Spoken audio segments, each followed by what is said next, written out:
Hello dear students, welcome to my academy. बच्चों क्या हाल चाल है। तो बच्चों हम लोग पढ़ रहे थे जेनेटिक्स का chapter molecular basis of inheritance और लास्ट लेक्चर में बच्चों हमने डीएनए पैकेजिंग तक पढ़ लिया था। अब आज इस चैप्टर को कंटिन्यू करते हैं नेक्स्ट टॉपिक के साथ में। हम देखेंगे आज search for the genetic material. तो बच्चों देखते हैं next topic, the search for genetic material. बच्चों मेंडल की जो डिस्कवरी थी उसके बाद में और भी साइंटिस्ट ने किस तरीके से कैरेक्टर्स जो है वो इनहेरिट हो रहे हैं उनकी स्टडी की, जेनेटिक्स की स्टडी की। लेकिन अभी यदि हम बात करें बच्चों 1928 तक, उससे पहले की बात करें तो मेंडल के वर्क जो हैं आगे और एक्सप्लोर होते गए, जेनेटिक्स में और भी डिस्कवरीज होती गई। लेकिन जो साइंटिस्ट थे, जैसे हम बात करते हैं मॉर्गन की, सट्टन बोवेरी की, तो उनके वर्क कहाँ तक फोकस थे, वो ये क्रोमोसोम की स्टडी कर रहे थे। वो जान रहे थे कि क्रोमोसोम वो मटेरियल है जो इन्फॉर्मेशन को, या जिसके ऊपर फैक्टर प्रेजेंट है या जीन प्रेजेंट है और इन्फॉर्मेशन को आगे इनहेरिट करते हैं। अब 1928 में कुछ पर्टिकुलर एक्सपेरिमेंट्स हुए जो ग्रिफिथ ने किए थे बच्चों। और उसके बाद में जो मेन मैटर था सर्च का वो ये था कि आखिर ये जो जेनेटिक मटेरियल है ये एक्चुअल में क्या है, मतलब कौन सा बायोमोलिक्यूल है जो एक्चुअल में जेनेटिक इन्फॉर्मेशन को स्टोर कर रहा है और नेक्स्ट जनरेशन तक लेके जाता है, जिसकी वजह से डिफरेंट कैरेक्टर्स जो हैं वो ऑर्गेनिज्म में आते हैं। तो उस क्वेश्चन का पता लगाने के लिए डिफरेंट एक्सपेरिमेंट हुए, सर्च हुआ कि आखिर क्या है, कौन सा बायोमोलिक्यूल है जो जेनेटिक मटेरियल है। क्या वो प्रोटीन है, क्या वो कुछ डीएनए है या आरएनए है, वो क्या है एग्जैक्टली। तो उसी सर्च के प्रोसेस में जो कुछ इंपॉर्टेंट एक्सपेरिमेंट हुए, उनमें पहला एक्सपेरिमेंट बच्चों हम डिस्कस करें 1928 में एक्सपेरिमेंट किया था ग्रिफिथ ने। उसको बोलते हैं हम ट्रांसफॉर्मेशन एक्सपेरिमेंट। तो बच्चों यहाँ पर हम देख रहे हैं क्या, ट्रांसफॉर्मेशन एक्सपेरिमेंट। बच्चों क्या होता है ये ट्रांसफॉर्मेशन एक्सपेरिमेंट। देखो इस एक्सपेरिमेंट के लिए ग्रिफिथ ने, किसने एक्सपेरिमेंट किया है, बाय ग्रिफिथ। कब एक्सपेरिमेंट किया था बच्चों, ईयर कौन सा था, अभी बताया मैंने 1928। तो ग्रिफिथ ने क्या एक्सपेरिमेंट किया, ग्रिफिथ ने एक्सपेरिमेंट किया एक बैक्टीरिया पे। कौन सा बैक्टीरिया इन्होंने यूज किया, ही एक्सपेरिमेंटेड ऑन, जो बैक्टीरिया था बच्चों वो diplococcus pneumoniae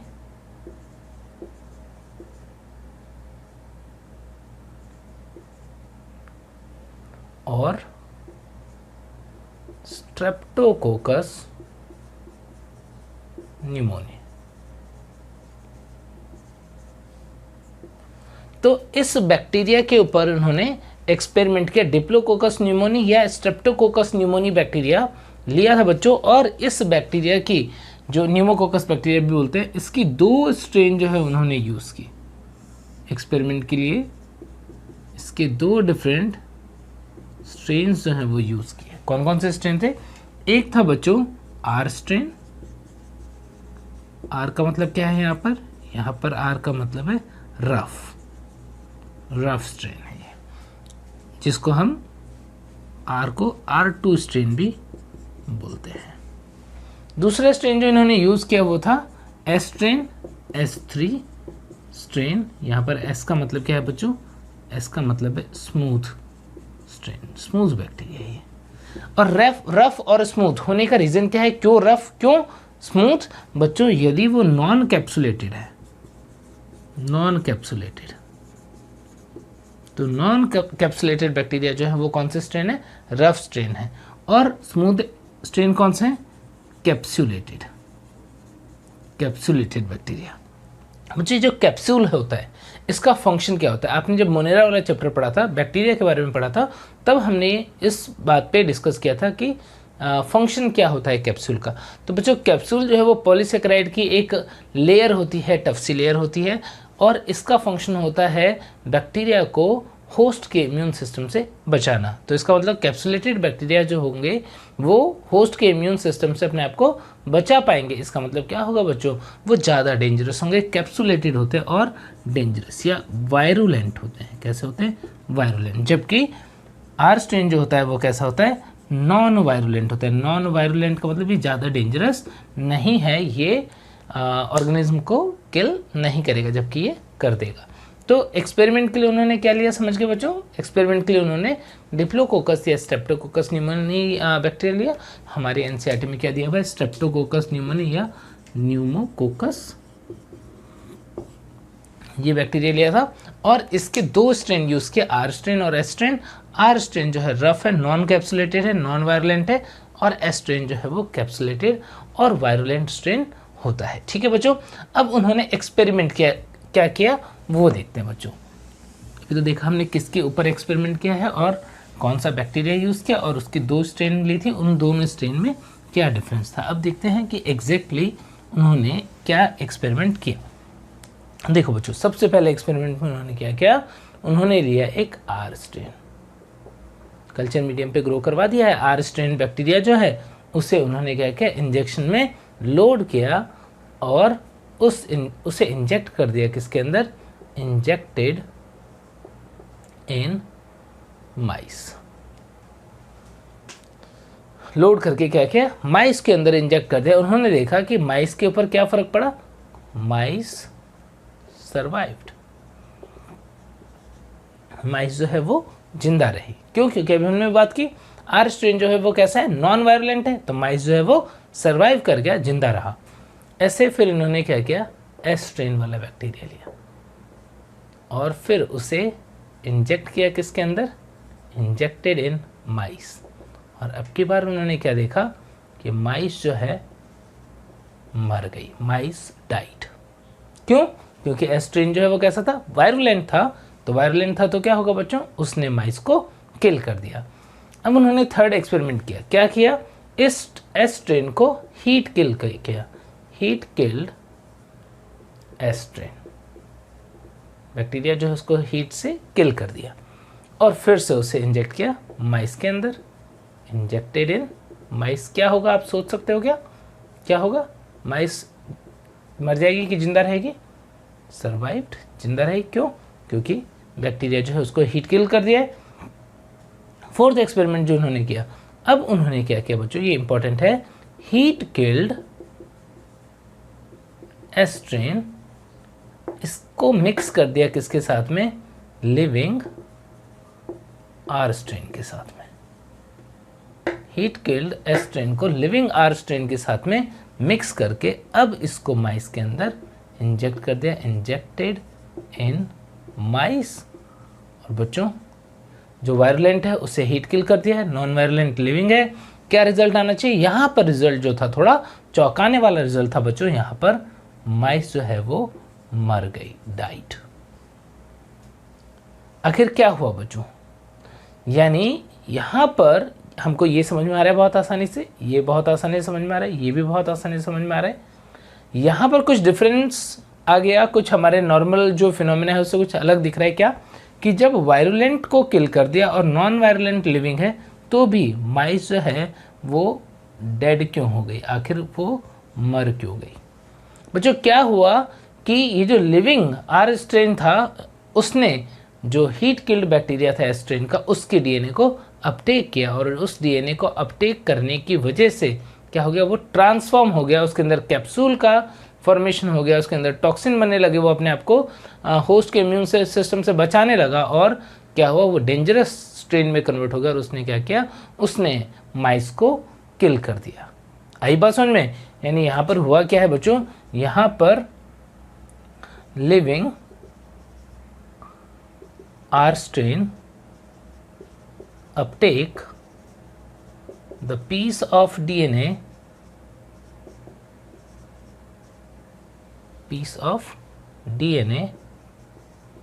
from DNA of लिखता of the heat killed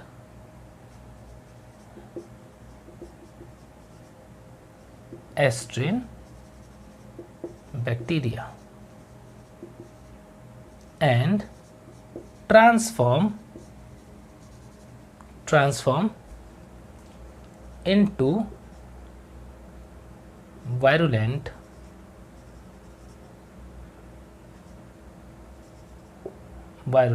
एस्ट्रेन। R strain ने क्या किया, जो पीस ऑफ डीएनए है या जेनेटिक मटेरियल है, यही क्या है जेनेटिक मटेरियल, उसे अपटेक किया और किस में कन्वर्ट हो गया, वायरुलेंट स्ट्रेन में कन्वर्ट हो गया। ठीक है बच्चों, तो इसी प्रोसेस को हम क्या बोल रहे हैं, ट्रांसफॉर्मेशन। एक्सपेरिमेंट से क्या पता पड़ रहा है कि जो हीट किल्ड एस स्ट्रेन का जेनेटिक मटेरियल था, इसका जेनेटिक मटेरियल किसके अंदर चला गया, इसका जेनेटिक मटेरियल चला गया आर स्ट्रेन के अंदर। इस वजह से आर स्ट्रेन जो है वो कौन सी प्रॉपर्टी शो करने लग गया, एस स्ट्रेन वाली प्रॉपर्टी शो करने लग गया। ये बात समझ आई। अब यहाँ पर डिफरेंट साइंटिस्ट जो थे उन्होंने ऑब्जेक्शन उठाया कि ये जो जेनेटिक मटेरियल है जो ट्रांसफर हुआ है, जिसकी वजह से ट्रांसफॉर्मेशन हुआ, आर स्ट्रेन जो है वो एस स्ट्रेन में कन्वर्ट हुआ, वो क्या है, क्या वो डीएनए है, क्या वो आरएनए है, क्या वो प्रोटीन है। उस टाइम तक मैक्सिमम साइंटिस्ट यही मानते थे कि वो प्रोटीन है जो जेनेटिक मटेरियल का काम कर रहा है, क्योंकि प्रोटीन के फंक्शंस के बारे में पता चल गया था कि वो कैटालिस्ट का काम करता है, और साइंटिस्ट को ऐसा लगता था कि शायद प्रोटीन ही इन सारी एक्टिविटीज़ को भी कंट्रोल कर रहा है। तो ग्रिफिथ जो है उन्होंने जेनेटिक मटेरियल का कंसेप्ट तो बताया, बट वो एग्जैक्टली क्या है, प्रोटीन है कि डीएनए है कि आरएनए है, ये उसे प्रूव नहीं कर पाए थे। एक्सपेरिमेंट्स कंटिन्यू रहे बच्चों, और 1933 टू 34 तीन डिफरेंट साइंटिस्ट हैं, उन्होंने एक्सपेरिमेंट्स किए बहुत सारे, और उन्होंने ये पता लगाया कि वो जो जेनेटिक मटेरियल है जो यहाँ पर ट्रांसफॉर्मेशन कर रहा है वो क्या है, वो डीएनए है। तो किस तरीके से उन्होंने पता लगाया बच्चों, तो इसके बाद में हम देखते हैं experiment of Avery, MacLeod and McCarty. देखते हैं कि एवरी, मैक्लियोड और मैककार्टी ने किस तरीके से प्रूव किया कि जेनेटिक मटेरियल जो होता है वो डीएनए होता है, ना कि प्रोटीन, ना ही आरएनए। देखो बच्चों, एक्सपेरिमेंट ऑफ, नेक्स्ट देख रहे हैं हम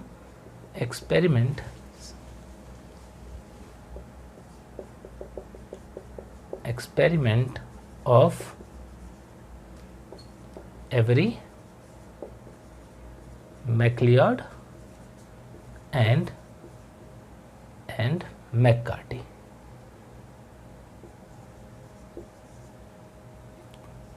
कब एक्सपेरिमेंट किया था, 1933 टू 1944। और बच्चों इन्होंने क्या एक्सपेरिमेंट किया, इन्होंने अपने एक्सपेरिमेंट के अंदर क्या किया, एस स्ट्रेन लिया, वो भी कैसा, हीट किल्ड। सपोज यहां पर इन्होंने एस स्ट्रेन लिया, इस एस स्ट्रेन को क्या किया इन्होंने, हीट किल कर दिया। हीट किल्ड करने पे क्या बचा यहां पर, डेड एस्ट्रेन जो है वो तो डेड हो गया। और इससे इन्होंने क्या किया, इन्होंने एक्सट्रैक्ट जो है इसका वो रिमूव कर लिया, एक्सट्रैक्ट ऑफ हीट किल्ड एस्ट्रेन। अब बच्चों ये जो एक्सट्रैक्ट है, हीट किल्ड एस्ट्रेन का एक्सट्रैक्ट है, इसमें इन्होंने क्या किया, इन्होंने यहां पर डिफरेंट एंजाइम जो है वो यूज किए। सपोज इन्होंने यूज किया प्रोटीएज, और प्रोटीएज यूज करने के बाद अभी जो एक्सट्रैक्ट बचा है बच्चों, सपोज वो ए है, मैं ए लिख रहा हूं उसको। ऐसे ही इन्होंने यूज किया आरएनएज,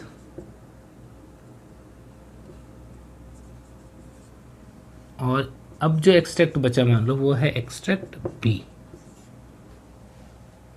इन्होंने यूज किया डीएनएज, अब जो एक्सट्रैक्ट है सपोज वो है एक्सट्रैक्ट सी, डिफरेंट एक्सट्रैक्ट। ठीक है, अब इसका मतलब क्या है बच्चों, इसका मतलब ये एक्सट्रैक्ट ए जो है इसके अंदर प्रोटीन एब्सेंट है, एक्सट्रैक्ट बी के अंदर आरएनए एब्सेंट है। यहाँ पर एक्सट्रैक्ट ए के अंदर क्या हुआ, प्रोटीन एब्सेंट, प्रोटीएजेस यूज कर लिए हैं इसलिए। एक्सट्रैक्ट बी के अंदर क्या एब्सेंट होगा, आरएनए एब्सेंट, और एक्सट्रैक्ट सी के अंदर क्या है बच्चों, डीएनए एब्सेंट। समझ में आई बात, क्योंकि जो एंजाइम यूज किया डीएनए, तो डीएनए ब्रेक हो जाएगा, लाइज हो जाएगा। एब्सेंट हो जाएगा। ठीक है, अब इन्होंने क्या किया, इस एक्सट्रैक्ट को यूज़ किया किसके ऊपर, आर स्ट्रेन पे। कल्चर हो रहा था आर स्ट्रेन, सपोज यहाँ कल्चर मीडियम के ऊपर क्या है, R strain of diplococcus, R strain of diplococcus pneumoniae जो है वो यहाँ पर प्रेजेंट है कल्चर मीडियम के ऊपर। अब जब इसके ऊपर एक्सट्रैक्ट ए डाला तो क्या हुआ, जब यहाँ पर हम एक्सट्रैक्ट ए डालेंगे बच्चों तो क्या ट्रांसफॉर्मेशन होगा कि नहीं होगा, आपको बताना है कि ए डालेंगे तो ट्रांसफॉर्मेशन होगा कि नहीं होगा। बच्चों एक्सट्रैक्ट ए के अंदर क्या प्रोटीन एब्सेंट है, डीएनए है क्या, डीएनए तो है ऑब्वियसली है, किसका, हीट किल्ड एस स्ट्रेन का। तो हीट किल्ड एस स्ट्रेन का डीएनए यदि इसके अंदर प्रेजेंट है तो इसका मतलब वो ट्रांसफॉर्मेशन इंड्यूस करेगा कि नहीं करेगा, बिल्कुल करेगा। यानी एक्सट्रैक्ट ए डालेंगे तो ट्रांसफॉर्मेशन होगा कि नहीं होगा, अकर्स, होता है। एक्सट्रैक्ट ए डालने पे ट्रांसफॉर्मेशन होता है। ऐसे ही यहाँ से सपोज एक्सट्रैक्ट बी डाला जिसमें आरएनए एब्सेंट है, क्या डाला हमने इसके ऊपर, एक्सट्रैक्ट बी, ट्रांसफॉर्मेशन होगा कि नहीं होगा, इन दोनों ही केसेस में ट्रांसफॉर्मेशन हो जाएगा। क्यों हो जाएगा, क्योंकि डीएनए प्रेजेंट है और डीएनए रेस्पॉन्सिबल होता है, जेनेटिक मटेरियल है, तो उसकी वजह से ट्रांसफॉर्मेशन हो रहा है, तो ए बी एक्सट्रैक्ट डालने पर ट्रांसफॉर्मेशन होगा। लेकिन सपोज यदि इसके ऊपर हम डालें एक्सट्रैक्ट सी, क्या डालें, एक्सट्रैक्ट सी, तो अब ट्रांसफॉर्मेशन होगा कि नहीं होगा बताओ, क्योंकि एक्सट्रैक्ट सी जो है बच्चों उसके अंदर डीएनए एब्सेंट है, डीएनए एब्सेंट है और जेनेटिक मटेरियल क्या है, डीएनए, यानी डीएनए एब्सेंट है तो ट्रांसफॉर्मेशन होगा कि नहीं होगा, नहीं होगा। यानी इस केस में हम क्या देखेंगे बच्चों, एक्सट्रैक्ट सी वाले केस में हम क्या देखेंगे, यहाँ पर ट्रांसफॉर्मेशन एब्सेंट, यानी डीएनए की एब्सेंट होने की वजह से ट्रांसफॉर्मेशन जो है वो भी नहीं हुआ। इसका मतलब कौन सा मटेरियल जो है वो ट्रांसफॉर्मेशन के लिए रेस्पॉन्सिबल है, यानी कि proved that DNA was the genetic material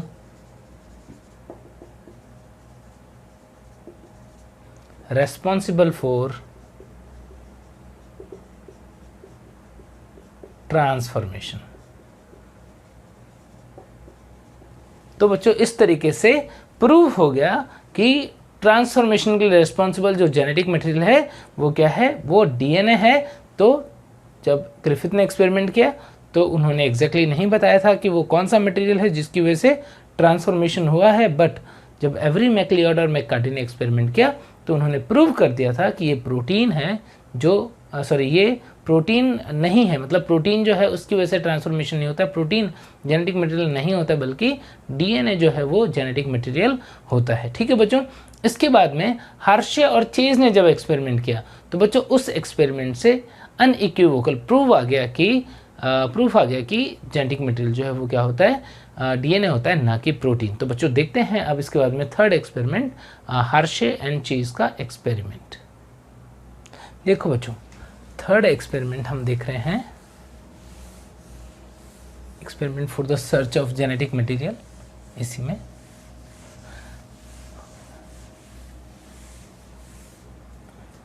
third experiment of Hershey and chase, Alfred Hershey और मार्था चेज। कब किया था इन्होंने एक्सपेरिमेंट, इन 1952 में एक्सपेरिमेंट किया था बच्चों। ये एक्सपेरिमेंट एग्जैक्टली क्या है, ये ट्रांसडक्शन टाइप का एक्सपेरिमेंट है और इन्होंने क्या यूज किया, ही यूज्ड, और दोनों है ना, they used T2 bacteriophage for the experiment. इन्होंने अपने एक्सपेरिमेंट के लिए क्या किया, बैक्टीरियोफेज यूज किया। बच्चों बैक्टीरियोफेज क्या होता है, बैक्टीरियोफेज जो है वो वायरस होता है। वायरस, कौन सा वायरस, जो बैक्टीरिया के ऊपर अटैक करता है। बच्चों बैक्टीरियोफेज की स्ट्रक्चर आपने बायोलॉजिकल क्लासिफिकेशन चैप्टर में जब वायरस के बारे में पढ़ा था वहाँ पर भी देखा है। कुछ इस टाइप का स्ट्रक्चर होता है। मैं एक बार फटाफट से आपको बता देता हूँ ताकि हमको एक्सपेरिमेंट समझने में दिक्कत नहीं हो।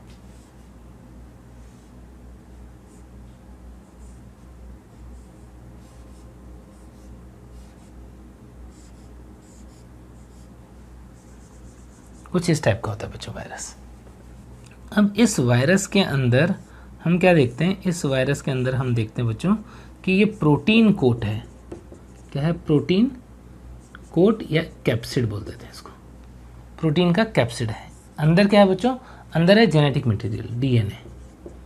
DNA as genetic material.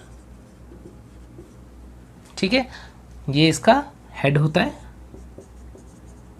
ये इसका कॉलर, नेक, टेल वाला पोर्शन, स्पाइरल शीथ होती है यहाँ पर, टेल, ये है एंड प्लेट, और ये है बच्चों टेल फाइबर्स। तो इस टाइप का स्ट्रक्चर होता है। तो यहाँ पर ये डीएनए रेस्ट पार्ट जो है वो क्या है? प्रोटीन। अब उन्होंने अपने एक्सपेरिमेंट के लिए यूज किए कुछ रेडियो एक्टिव सब्सटेंस। क्या क्या? यूज्ड रेडियो एक्टिव सल्फर, कौन सा? S35 इन SO4। जो सल्फेट आयन है उसमें इन्होंने सल्फर यूज किया, वो कौन सा था? S35 था बच्चों, ये यूज किया इन्होंने S35। अब यहां पर ये S35 जो है वो किसके अंदर प्रेजेंट होगा? Present in protein capsid. Capsid के अंदर इन्होंने रेडियो एक्टिव S35 जो है वो यूज़ किया। और जो डीएनए है बच्चों, इसके अंदर फॉस्फेट होता है, तो फॉस्फोरस 32, रेडियो एक्टिव फॉस्फोरस इन PO4-3। और किसके अंदर प्रेजेंट था? Present in DNA. तो रेडियो एक्टिव सब्सटेंस यूज किया। जो वायरस थे उनके अंदर S35 था, किसके अंदर? प्रोटीन कोट के अंदर, और P32 था किसके अंदर? डीएनए के अंदर। अब एक वायरस कैसे बना सकते हैं? एक ऐसा वायरस जिसके प्रोटीन में S35 हो, कैसे बना सकते हैं? तो आपको पता होगा कि वायरस जो बन रहा है ये कहाँ पर बन रहा है? ये बैक्टीरिया के अंदर मल्टीप्लाई कर रहा है। वायरस जो है वो क्या होते हैं? आउटसाइड द सेल तो नॉन लिविंग होते हैं, तो सेल के अंदर यानी बैक्टीरिया के अंदर अपनी कॉपी बना रहा है। तो जब ये कॉपी बना रहा है तो इसको वहाँ पर ही एनवायरनमेंट में कैसा मिलना चाहिए? S35। यदि मिल गया तो प्रोटीन कैसा हो जाएगा? उसका रेडियो एक्टिव सल्फर कंटेनिंग हो जाएगा। तो कल्चर मीडियम लिया, उस कल्चर मीडियम के अंदर ऐसा सल्फेट था और उसके अंदर बैक्टीरिया को ग्रो करने दिया। बैक्टीरिया ग्रो करेंगे, मल्टीप्लाई करेंगे, उनके अंदर क्या होता जाएगा? रेडियो एक्टिव सल्फर आता जाएगा। उस radio active sulphur containing bacteria के अंदर मल्टीप्लाई कर रहा है कौन? ये बैक्टीरियोफेज। तो इस बैक्टीरियोफेज के अंदर क्या आ जाएगा बच्चों? रेडियो एक्टिव सल्फर आ जाएगा। तो ऐसे करके तो उन्होंने radio active sulphur containing bacteria बना लिया। बिल्कुल ऐसे ही उन्होंने कुछ बैक्टीरिया बनाया जिनके अंदर क्या था? फॉस्फोरस। और यही P32 कंटेनिंग बैक्टीरिया के अंदर जो बैक्टीरियोफेज ग्रो कर रहे होंगे उनके अंदर क्या होगा? डीएनए जो बनेगा वो कैसा बनेगा? P32 कंटेनिंग डीएनए बनेगा। तो इस तरीके से उन्होंने दो टाइप के बैक्टीरियोफेज प्रिपेयर कर लिए। एक वो जिनके अंदर रेडियो एक्टिव सल्फर प्रेजेंट था प्रोटीन में, और एक वो जिनके अंदर रेडियो एक्टिव सल्फर प्रेजेंट था किसके अंदर? उनके डीएनए के अंदर। ठीक है बच्चों, अब एक्सपेरिमेंट को हम थोड़ा सा डिटेल में देखते हैं कि आखिर इस एक्सपेरिमेंट में हुआ क्या था और कैसे कंक्लूजन निकला कि जेनेटिक मटेरियल प्रोटीन है या डीएनए है। तो सबसे पहले हम देखते हैं कि क्या क्या उन्होंने दो टाइप के बैक्टीरियोफेज यूज़ किए हैं एक्सपेरिमेंट के लिए। एक बैक्टीरियोफेज है कौन सा? जिसका ये प्रोटीन कोट है बच्चों,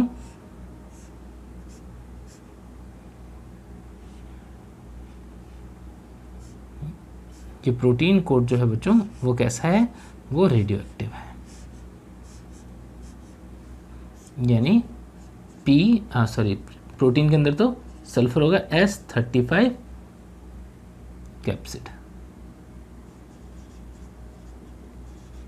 S35 कंटेनिंग कैप्सिड है। ठीक है, फॉस्फोरस नॉर्मल है, नॉन रेडियो एक्टिव। S35 वाला मतलब रेडियो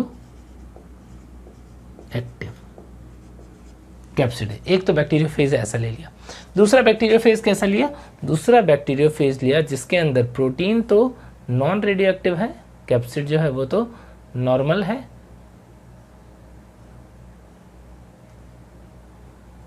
कुछ इस तरीके से बना रहा हूं।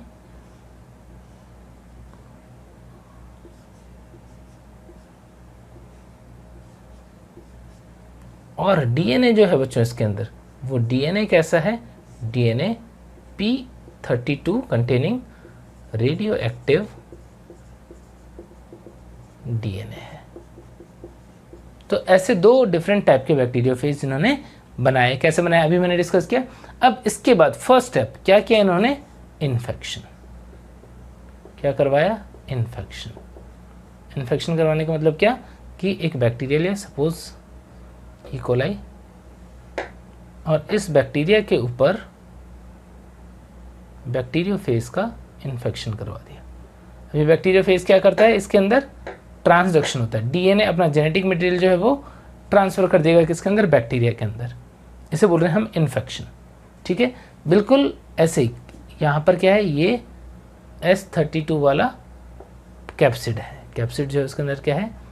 यहाँ पर S32।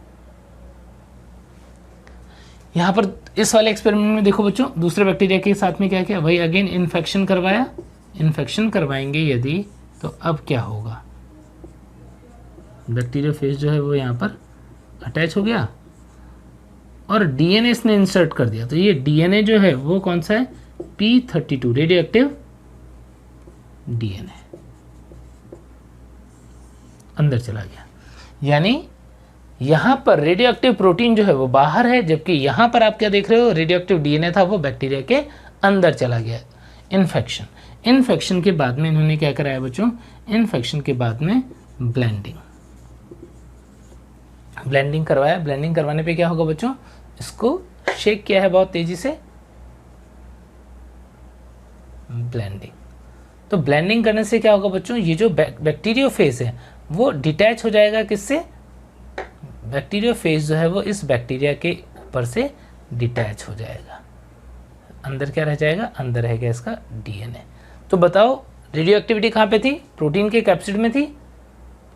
यानी S32 कहाँ पर मिलेगा? S32 बाहर मिलेगा। अंदर रेडियो एक्टिविटी आई क्या बैक्टीरिया के अंदर? अभी रेडियो एक्टिविटी बैक्टीरिया के अंदर नहीं आई क्योंकि डीएनए रेडियो एक्टिव नहीं था। और यहाँ पर दूसरे भी एक्सपेरिमेंट में सेम वही ब्लेंडिंग करवाई है बच्चों। क्या होगा? रेडियो एक्टिविटी तो अंदर चली गई है और बैक्टीरियोफेज जो है वो डिटैच हो गया है। कुछ इस तरीके से ब्लेंडिंग करवाने से क्या होता है? बैक्टीरियोफेज जो है वो सरफेस से डिटैच हो जाता है। और अब इसके बाद में क्या किया बच्चों? इसके बाद में करवाया सेंट्रीफ्यूगेशन। सेंट्रीफ्यूगेशन ऐसे जो बैक्टीरिया और ये वायरस का जो मिक्सचर था उसको हमने क्या किया? ब्लेंडिंग, और उसके बाद में सेंट्रीफ्यूगेशन करवा दिया। सेंट्रीफ्यूगेशन का मतलब एक टेस्ट ट्यूब में ऐसे सब्सटेंस लिए जिनकी डेंसिटी लगभग इसके बराबर होती है, और जब हम इसको सेंट्रीफ्यूगेशन करवाएंगे तो जो हैवी सब्सटेंस होगा वो कहाँ पे आ जाएगा? बॉटम में, और जो लाइट होगा वो सुपरनेटेंट। तो यहाँ पर हैवी चीज़ क्या है? बैक्टीरिया है। बैक्टीरिया आ गया कहाँ पर? बॉटम के अंदर। और इस बैक्टीरिया के अंदर क्या है? Radio activity. तो यहाँ पर क्या होगा? Radio activity found in bacteria. कहाँ पर रेडियो एक्टिविटी मिली? बैक्टीरिया के अंदर। और सुपरनेटेंट जो है वो वायरस के पार्टिकल्स हैं, और इन वायरस के पार्टिकल्स के अंदर रेडियो एक्टिविटी मिलेगी क्या? नहीं मिलेगी। यानी यहाँ पर non radio active, non radio active supernatant, इसका मतलब नॉन रेडियो एक्टिव बैक्टीरियोफेज मिला। ठीक है बच्चों, इस वाले दूसरे साइड में देखते हैं क्या होगा। अगेन यहाँ पर भी हमने क्या किया? सेंट्रीफ्यूगेशन, यानी 3 स्टेप यदि पूछूं कौन कौन सा है? पहला स्टेप है इन्फेक्शन, दूसरा स्टेप क्या है? ब्लेंडिंग, और तीसरा स्टेप क्या है? सेंट्रीफ्यूगेशन। सेंट्रीफ्यूगेशन करवाया। अगेन टेस्ट ट्यूब के अंदर क्या होगा बच्चों? ऊपर की तरफ बैक्टीरियोफेज और नीचे की तरफ बैक्टीरिया, कुछ इस तरीके से। अब रेडियो एक्टिविटी कहाँ पे आएगी? रेडियो एक्टिविटी तो किसके अंदर प्रेजेंट थी? प्रोटीन कैप्सिड के अंदर। तो रेडियो एक्टिविटी कहाँ पे आई? रेडियो एक्टिविटी इन सुपरनेटेंट और non radio active bacteria. Bacteria जो है वो नॉन रेडियो एक्टिव है। आई बात समझ में? तो इस तरीके से उन्होंने एक्सपेरिमेंट किया। एक बार रिवाइज करते बच्चों, क्या किया उन्होंने? 2 टाइप के बैक्टीरियोफेज लिए। एक बैक्टीरियोफेज वो जिनके अंदर कैप्सिड जो है वो रेडियो एक्टिव था, क्योंकि उसके अंदर S35 प्रेजेंट है। कहाँ पर? प्रोटीन के अंदर, कैप्सिड के अंदर। दूसरा बैक्टीरियोफेज लिया जिसके अंदर रेडियो एक्टिव डीएनए है। कहाँ पर है ये डीएनए जो है वो कोर में प्रेजेंट होता है, कैप्सिड के अंदर में प्रेजेंट होता है, और इसका कैप्सिड जो है वो नॉन रेडियो एक्टिव है। और इन दोनों टाइप के बैक्टीरियोफेज से क्या किया? बैक्टीरिया का इन्फेक्शन करवा दिया। सपोज इकोलाई है, उसका इन्फेक्शन करवा दिया। इन्फेक्शन करवाने पे क्या होता है बच्चों? ट्रांसडक्शन होता है। बैक्टीरियोफेज का डीएनए जो है वो एंटर हो जाएगा किसके अंदर? बैक्टीरिया के अंदर, दोनों ही केस में। अब यहाँ पर इस वाले केस में डीएनए नॉन रेडियो एक्टिव है, इसका मतलब बैक्टीरिया के अंदर कोई रेडियो एक्टिव सब्सटेंस नहीं गया है, जबकि यहाँ पर डीएनए रेडियो एक्टिव है, तो डीएनए जो है वो बैक्टीरिया के अंदर चला गया, यानी रेडियो एक्टिविटी किसके अंदर मिल गई? बैक्टीरिया के अंदर। अब ब्लेंडिंग किया ताकि डिटैच हो जाए, और उसके बाद सेंट्रीफ्यूगेशन किया तो हैवी चीज़ जो है वो बॉटम में, और लाइट जो है वो कहाँ पर चला जाएगा? सरफेस पे, सुपरनेटेंट की फॉर्म में। तो यहाँ पर हमने क्या देखा? रेडियो एक्टिविटी यदि डीएनए में है तो रेडियो एक्टिविटी बैक्टीरिया में मिलेगी। यदि रेडियो एक्टिविटी प्रोटीन में है, कैप्सिड में है, तो वो बैक्टीरिया के अंदर नहीं मिलेगी। क्या प्रूव हो गया बच्चों? प्रूव हो गया कि जो रेडियो एक्टिविटी है वो जो रेडियो एक्टिविटी डीएनए के अंदर प्रेजेंट थी तभी वो बैक्टीरिया के अंदर गई है। प्रोटीन में रेडियो एक्टिविटी है तो वो बैक्टीरिया के अंदर नहीं गई है। इट मीन्स जेनेटिक मटेरियल जो है वो डीएनए है, जो कि इंफॉर्मेशन को इनहेरिट करता है। ठीक है बच्चों, तो ये जो हार्शी चेस का एक्सपेरिमेंट था, इस एक्सपेरिमेंट से अनइक्विवोकल प्रूफ आ गया था किसका? कि जेनेटिक मटेरियल जो है वो डीएनए होता है, यानी Hershey and chess experiment gave unequivocal proof that DNA is genetic material, not protein। तो इसके बाद में क्लियर हो गया कि जो जेनेटिक मटेरियल है वो क्या है? वो डीएनए ही है, वो प्रोटीन नहीं है। ठीक है बच्चों, क्लियर हो गई बात? ठीक है, तो अब इसके बाद में बच्चों जेनेटिक मटेरियल डीएनए की प्रॉपर्टीज़ की कुछ बात करेंगे कि आखिर जेनेटिक मटेरियल जो होता है उसकी मेन प्रॉपर्टीज़ क्या होती है। हालांकि हमने पहले भी जब जेनेटिक मटेरियल के बारे में बात की थी स्टार्टिंग में, तो मैंने आपको बता दिया था कि जेनेटिक मटेरियल कैसा होना चाहिए, बट एक बार और फिर से देख लेते हैं कि what are the salient feature और properties of genetic material. Properties of genetic material, properties of genetic material. सबसे पहले जेनेटिक मटेरियल वो होता है जो अपने आप को रेप्लिकेट करके इंफॉर्मेशन को एक जनरेशन से दूसरे जनरेशन में पहुंचाता है। Can replicate and produce its copy to inherit the information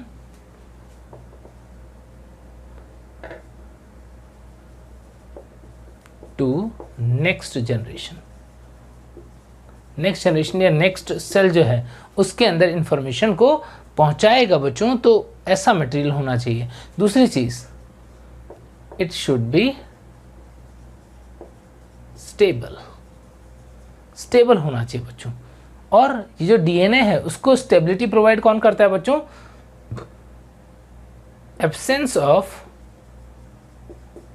OH group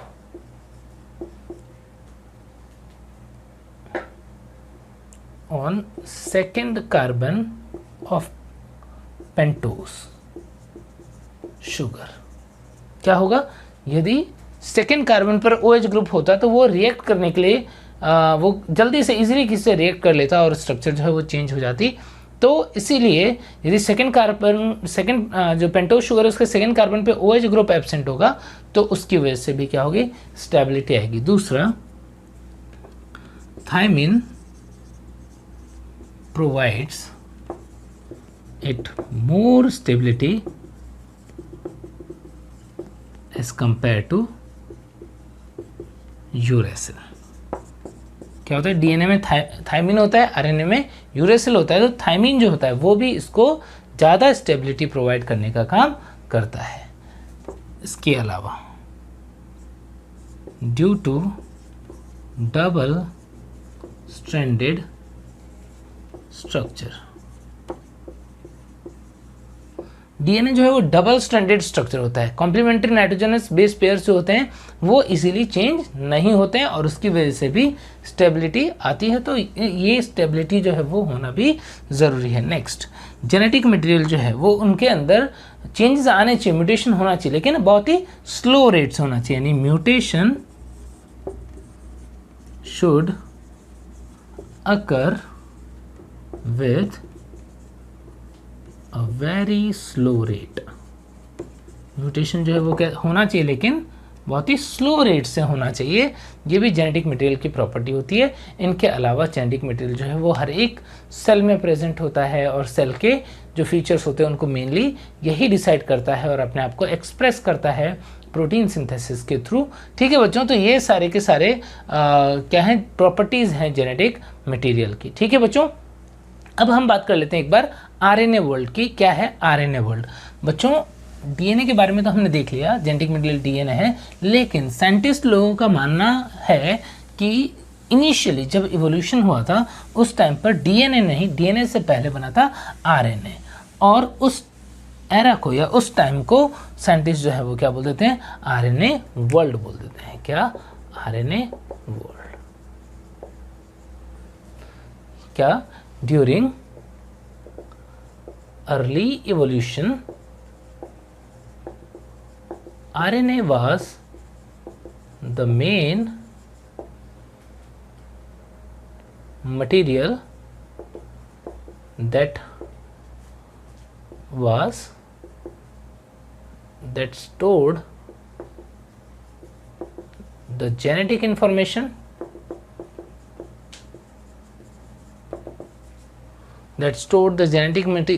information and was also responsible for catalytic activities। तो इनिशियली आरएनए जो है वो जेनेटिक मटेरियल का भी काम कर रहा था और कैटालाइटिक एक्टिविटीज भी परफॉर्म कर रहा था। और इसका प्रूफ क्या है बच्चों? आज भी बहुत सारी मेटाबॉलिक एक्टिविटीज हैं जिनके अंदर हम देखते हैं कि आरएनए जो है वो पार्टिसिपेट करता है, डायरेक्टली पार्टिसिपेट करता है, like some enzyme which are RNA. कुछ एंजाइम ऐसे हैं जो आरएनए है, क्या बोलते हैं हम उनको बोल देते हैं हम राइबोजाइम। क्या बोल देते हैं? राइबोजाइम्स। एग्जाम्पल देखो बच्चों राइबोजाइम के। राइबोजाइम का एग्जाम्पल हो सकता है पेप्टिडाइल ट्रांसफरेज।